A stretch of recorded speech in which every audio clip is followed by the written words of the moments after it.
The Sonnets by William Shakespeare, Part 7, Sonnets 61 to 70. 61. Is it thy will, thy image should keep open my heavy eyelids to the weary night? Dost thou desire my slumbers should be broken, while shadows like to thee do mock my sight? Is it thy spirit that thou send'st from thee so far from home into my deeds to pry, to find out shames and idle hours in me, the scope and tenure of thy jealousy? Oh no, thy love, though much, is not so great. It is my love that keeps mine eyes awake, mine own true love that doth my rest defeat, to play the watchman ever for thy sake. For thee watch I, whilst thou dost wake elsewhere, from me far off, with others all too near. 62. Sin of self-love possesseth all mine eye, and all my soul, and all my every part. And for this sin there is no remedy, it is so grounded inward in my heart. Methinks no face so gracious is as mine, no shape so true, no truth of such account, and for myself mine own worth do define, as I all other in all worth surmount. But when my glass shows me myself indeed, beaded and chopped with tanned antiquity, mine own self-love quite contrary I read, self so self-loving were iniquity. 'Tis thee, myself, that for myself I praise, painting my age with beauty of thy days. 63. Against my love shall be as I am now, with time's injurious hand crushed and o'erworn, when hours have drained his blood and filled his brow with lines and wrinkles, when his youthful morn hath travelled on to age's steepy night, and all those beauties whereof now he's king are vanishing or vanished out of sight, stealing away the treasure of his spring. For such a time do I now fortify against confounding age's cruel knife, that he shall never cut from memory my sweet love's beauty, though my lover's life. His beauty shall in these black lines be seen, and they shall live, and he in them still green. 64.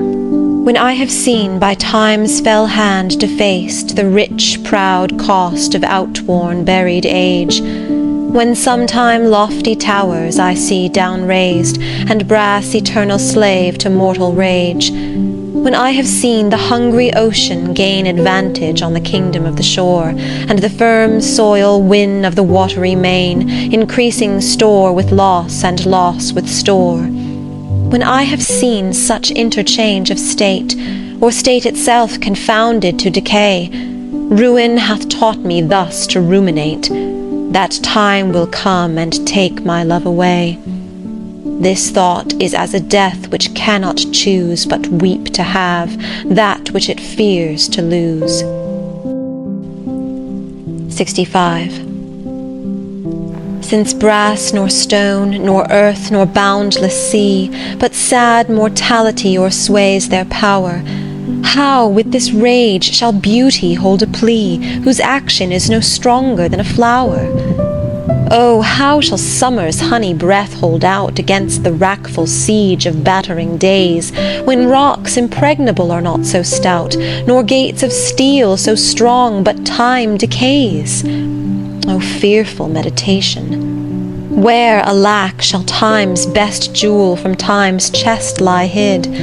Or what strong hand can hold his swift foot back? Or who his spoil of beauty can forbid? O none, unless this miracle have might, that in black ink my love may still shine bright. 66.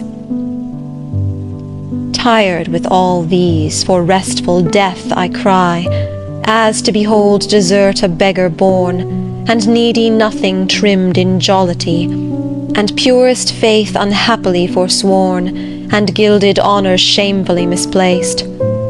and maiden virtue rudely strumpeted, and right perfection wrongfully disgraced, and strength by limping sway disabled, and art made tongue-tied by authority, and folly doctor-like controlling skill, and simple truth miscalled simplicity, and captive good attending captain ill.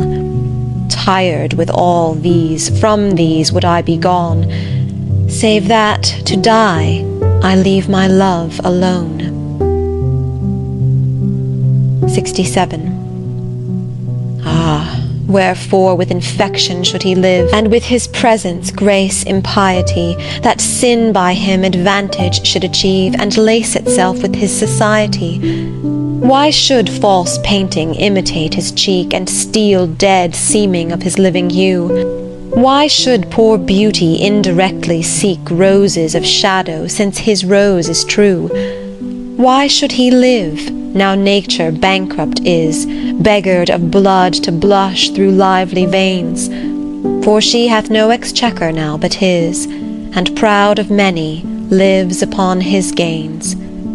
Oh, him she stores to show what wealth she had in days long since, before these last so bad. 68. Thus is his cheek the map of days outworn, when beauty lived and died as flowers do now, before these bastard signs of fair were born, or durst inhabit on a living brow. Before the golden tresses of the dead, the right of sepulchres were shorn away, to live a second life on second head, ere beauty's dead fleece made another gay.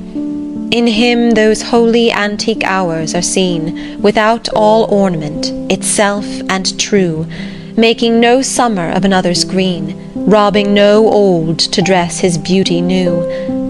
And him as for a map doth nature store, to show false art what beauty was of yore. 69. Those parts of thee that the world's eye doth view want nothing that the thought of hearts can mend. All tongues, the voice of souls, give thee that due, uttering bare truth even so as foes commend. Thy outward thus with outward praise is crowned, but those same tongues that give thee so thine own, in other accents do this praise confound, by seeing farther than the eye has shown. They look into the beauty of thy mind, and that in guess they measured by thy deeds. Then, churls, their thoughts, although their eyes were kind, to thy fair flower add the rank smell of weeds. But why thy odour matcheth not thy show? The soil is this, that thou dost common grow. 70. That thou art blamed shall not be thy defect, for slander's mark was ever yet the fair. The ornament of beauty is suspect, a crow that flies in heaven's sweetest air. So thou be good, slander doth but approve thy worth, the greater being wooed of time. For canker vice the sweetest buds doth love, and thou present'st a pure unstained prime. Thou hast passed by the ambush of young days, either not assailed, or victor being charged. Yet this thy praise cannot be so thy praise, to tie up envy evermore enlarged. If some suspect of ill masked not thy show, then thou alone kingdoms of hearts shouldst owe. End of Part 7.